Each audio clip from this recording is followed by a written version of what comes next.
ഞാൻ ഇങ്ങനെയൊരു ഒറ്റയാൾ സമരം നടത്തുന്നതിൻ്റെ കാരണം പ്രത്യേക ലക്ഷ്യത്തോടു കൂടിയാണ്. ഞാൻ ഈ ക്രൂശിത രൂപം കയ്യിൽ പിടിച്ചിരിക്കുന്നതിൻ്റെ ലക്ഷ്യം തന്നെ ആദ്യം പറയാം. 2025 വർഷങ്ങൾക്കപ്പുറത്ത് മനുഷ്യരക്ഷയ്ക്ക് വേണ്ടി കാൽവരിയിൽ ക്രൂശിതനായ യേശുക്രിസ്തു ഒരു കുറ്റവാളിയായിട്ട് തൂക്കപ്പെട്ടു കുരിശിൽ. അദ്ദേഹം നീതിമാനായിരുന്നു, ദൈവപുത്രനായിരുന്നു. തെറ്റ് ചെയ്യാത്തവനെ ക്രൂശിക്കുന്നു.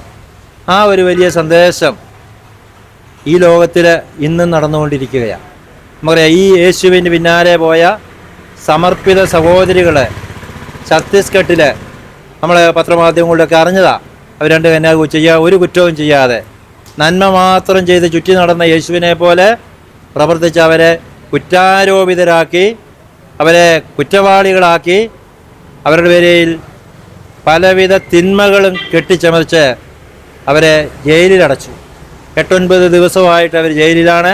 അവർ നമ്മുടെ സഹോദരിയാണ്, ഭാരതത്തിലെ നമ്മുടെ സഹോദരങ്ങളാണ്, കേരളത്തിലെ അംഗങ്ങളാണ്.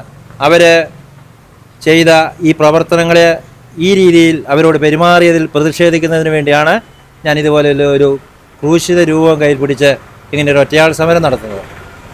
അപ്പോൾ താങ്കളിങ്ങനെ ഒരു ഒറ്റയാൾ സമരം നടത്തിയതുകൊണ്ട് എന്തെങ്കിലും പ്രയോജനമുണ്ടെന്ന് വിശ്വസിക്കുന്നുണ്ടോ?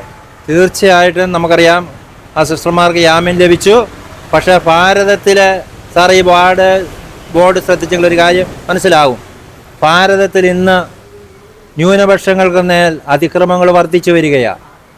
ഉത്തരേന്ത്യൻ സംസ്ഥാനങ്ങളിലൊക്കെ ക്രൈസ്തവ മിഷണറിമാർക്കും ക്രൈസ്തവ വിശ്വാസികൾക്കും ക്രൈസ്തവ സമർപ്പിതർക്കുമൊക്കെ സ്വതന്ത്രമായിട്ട് അവരുടെ ശുശ്രൂഷ ചെയ്യുവാൻ, അവരുടെ വിശ്വാസം സംരക്ഷിക്കുവാൻ പറ്റാത്ത ഒരു സ്ഥിതിവിശേഷം വന്നിരിക്കുകയാണ്.